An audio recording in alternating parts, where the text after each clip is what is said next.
Shalom anak-anak, selamat pagi. Bu Vera senang hari ini kita bisa bertemu lagi. Walaupun hanya lewat video ya, tapi Bu Vera percaya anak-anak semua selalu di dalam perlindungan Tuhan. Tetap semangat, tetap sehat ya. Nah, pada hari ini Bu Vera akan menyampaikan cerita dari Alkitab. Walaupun hari ini adalah cerita firman Tuhan yang terakhir ya untuk tahun pelajaran ini ya anak-anak. Sebelum nanti kita akan naik kelas menerima raport ya. Yuk sebelum kita mulai kita berdoa dulu ya. Bapa di surga, terima kasih. Pagi ini kami akan mendengarkan kembali firman Tuhan. Roh Kudus, urapi kami, ya Allah, agar firman-Mu tertanam di dalam hati kami sampai selama-lamanya.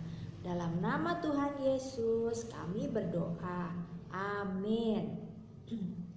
Baik anak-anak, Bu Vera akan melanjutkan kisah dari Alkitab, lanjutan dari minggu yang lalu ya.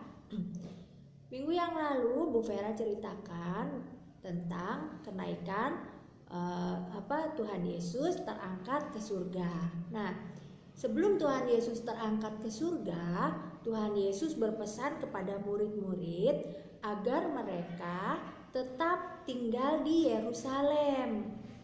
Jangan pergi kemana-mana, karena Tuhan akan mengirimkan seorang penolong buat murid-murid ya, buat semua orang-orang yang percaya kepada Tuhan Yesus ya. Nah, setelah itu Tuhan Yesus terangkat ke surga. Nah, anak-anak, setelah Tuhan Yesus terangkat ke surga, murid-murid ternyata mereka tetap setia, mereka tetap berkumpul ya. Mereka tetap mengadakan perjamuan setiap hari ya, karena mereka sudah biasa melakukan itu bersama-sama dengan Tuhan Yesus ya. Nah, setiap hari mereka selalu mengadakan makan bersama. Mereka selalu bersuka-cita, berkumpul bersama-sama. Mereka makan roti ya. Mereka tidak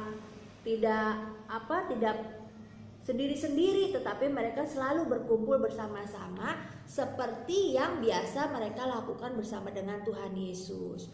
Bukan cuma berkumpul untuk makan, tetapi mereka juga berkumpul untuk memuji Tuhan, untuk berdoa bersama-sama. Lihat, mereka tetap bersukacita anak-anak, walaupun Tuhan Yesus sudah ada di surga, sudah terangkat ke surga, tetapi mereka tetap berkumpul untuk memuji Tuhan, untuk berdoa bersama-sama. Nah, pada suatu hari ketika orang-orang yang percaya kepada Tuhan Yesus ini sedang berkumpul di satu tempat, tiba-tiba terjadilah sesuatu yang luar biasa anak-anak. Terdengarlah suara angin yang sangat keras. Suara angin memenuhi ruangan di tempat murid-murid dan orang-orang yang percaya kepada Tuhan Yesus ya, di tempat itu. Angin berbunyi sangat keras, kencang sekali. Dan ketika angin itu berbunyi yang sangat berisik ya, sangat kencang sekali bunyinya anak-anak, tiba-tiba di atas kepala murid-murid dan orang-orang yang percaya kepada Tuhan Yesus itu tiba-tiba nampaklah seperti dikatakan di dalam Alkitab ya, di dalam kitab Kisah Para Rasul pasal 2, seperti lidah-lidah api ya, lidah-lidah seperti nyala api, kata firman Tuhan seperti itu. Nah, kurang lebih gambarnya seperti ini anak-anak. Nah, ketika mereka sedang berdoa ya, mereka sedang menyembah Tuhan, tiba-tiba di atas kepala mereka hinggap lidah-lidah anak-anak. Wah. Ya. Nah, setelah itu ketika lidah-lidah api itu hinggap di atas kepala murid-murid Tuhan ya, tiba-tiba mereka bisa berbicara bahasa-bahasa yang lain. Mereka tahu-tahu bisa ngomong bahasa lain, anak-anak. Yang seorang ngomong bahasa daerah lain, yang seorang ngomong bahasa daerah lain ya.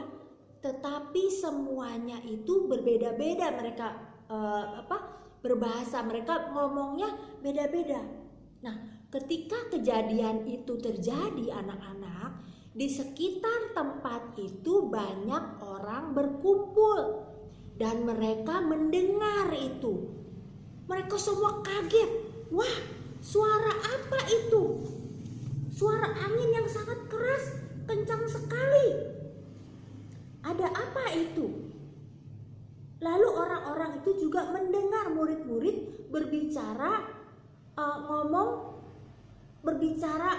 bahasa yang lain. Nah, kok dia bisa bicara bahasa dari daerah saya? Satu lagi bisa juga bilang, iya, murid-murid itu kok ngomongnya lain ya. Dia bicara pakai bahasa dari tempat saya. Tetapi semua yang dikatakan oleh murid-murid itu, walaupun bahasanya lain-lain, berbeda-beda, tetapi mereka mengatakan tentang perbuatan-perbuatan Tuhan yang luar biasa. Setelah itu, Petrus, salah seorang murid Tuhan, dia keluar dari tempat itu dan dia menemui orang-orang banyak itu ya. Petrus bilang, nah, wahai orang-orang yang sedang berkumpul, kami di sini sedang berdoa, kami sedang menyembah Yesus ya.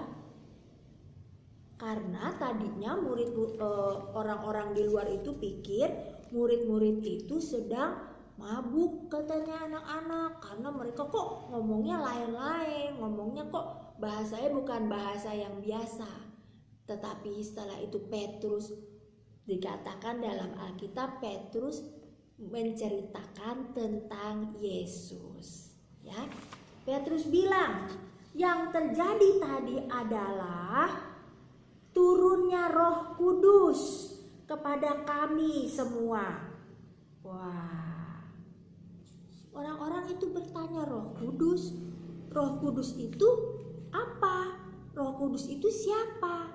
Petrus berkata bahwa Roh Kudus itu adalah penolong.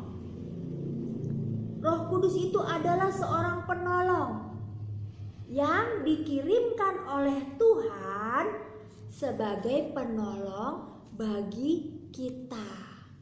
Dialah yang akan memimpin hidup kita untuk selalu melakukan hal-hal yang baik, perbuatan yang baik seperti yang sudah Tuhan Yesus ajarkan. Roh Kuduslah yang akan menolong kita di saat kita sedang dalam kesusahan. Roh Kuduslah yang akan memberikan kita kekuatan di saat kita sedang dalam kelemahan.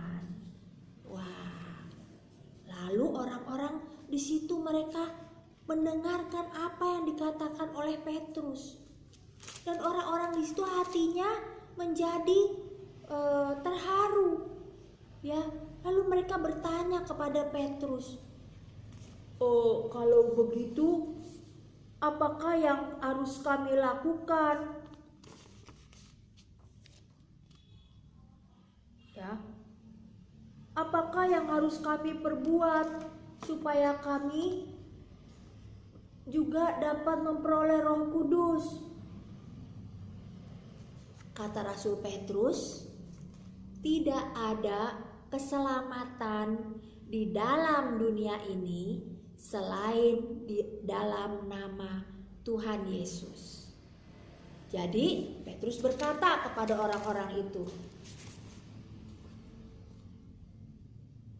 kamu harus bertobat.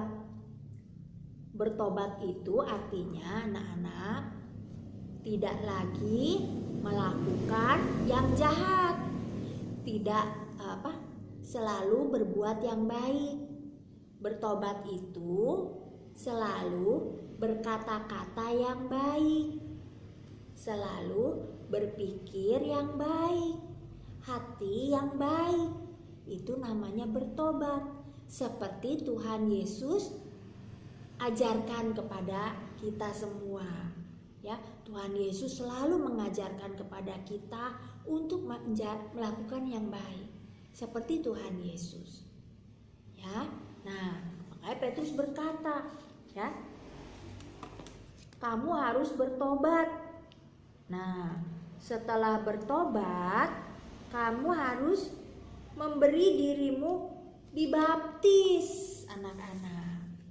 Ya, kamu harus bertobat dan dibaptis supaya kamu selamat. Karena Petrus berkata, di dalam dunia ini hanya dengan percaya kepada Tuhan Yesus kita dapat diselamatkan. Kita akan masuk dalam surga dan tidak menerima hukuman di neraka. Jadi harus bertobat, melakukan yang baik, berkata-kata yang baik, berpikir yang baik, dan hati yang baik. Percaya kepada Tuhan Yesus. Sebagai buktinya, maka mereka harus dibaptis, anak-anak. Dibaptis itu adalah ya mereka ditenggelamkan ke air tapi dibangunin lagi gitu anak-anak ya. Jadi mereka semua orang-orang waktu itu yang mendengarkan perkataan Petrus ya, mereka bertobat anak-anak.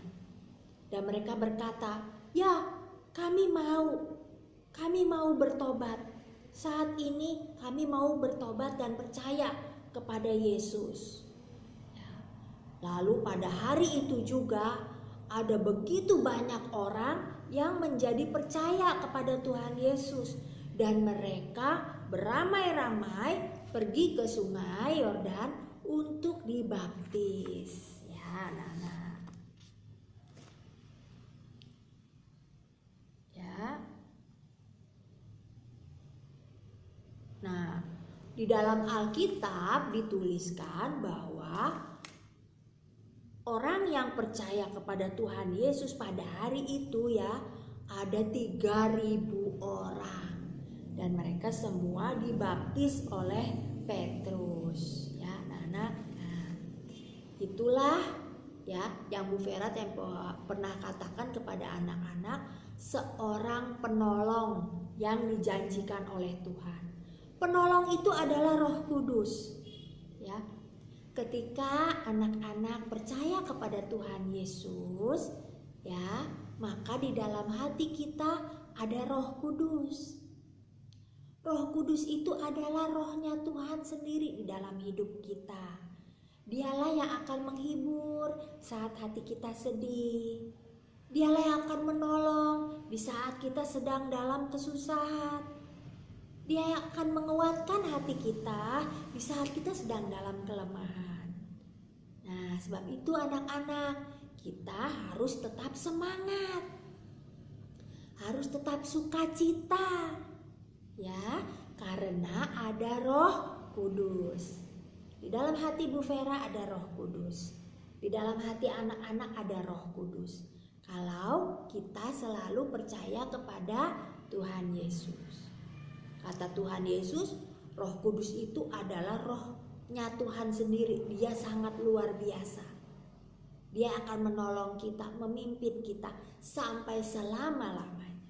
Jangan takut. Ya, sebagai anak-anak Tuhan kita harus tetap berani, tetap memuji Tuhan, tetap setia berdoa dan baca firman Tuhan setiap hari.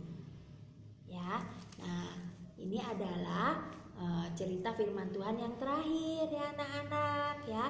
Sebelum anak-anak naik kelas ya, atau yang sudah TKB akan masuk ke SD ya. Selamat ya Bu Vera ucapkan anak-anak. Tuhan Yesus memberkati. Nah, tugas yang terakhir ya anak-anak ya.